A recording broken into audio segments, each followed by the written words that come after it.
YouTube మిత్రులకు అందరకు మా యొక్క నమస్కారాలు. మీకు వీడియోలో కనిపించే అమ్మాయి పేరు వచ్చేసి కల్పన. ఈవిడకు 28 సంవత్సరాలు. ఈవిడ ఉండేది వచ్చేసి సూర్యాపేట.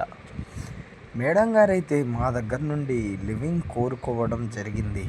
మేడం గారి వాళ్ళ భర్త మేడం గారికి డైవర్స్ ఇవ్వడం అయితే జరిగింది. కాబట్టి మేడం గారు మా దగ్గర నుండి లివింగ్ అయితే కోరుకుంటున్నారు. మీకు ఇంట్రెస్ట్ ఉంటే మా యొక్క నెంబర్కి కాల్ చేసి ఆవిడ గురించి పూర్తి విషయాలు తెలుసుకొని ఆవిడతో మీరు కంటిన్యూ అవ్వచ్చు. మేడం గారు ఆర్థికంగా అయినా నేను సహాయం చేయగలను, కానీ నన్ను పువ్వుల్లో పెట్టుకుని చూసుకోవాలని అయితే చెప్పడం జరిగింది. మీకు ఇంట్రెస్ట్ ఉంటే మా యొక్క నెంబర్కి కాల్ చేసి పూర్తి విషయాలు మీరు తెలుసుకోండి. ధన్యవాదాలు.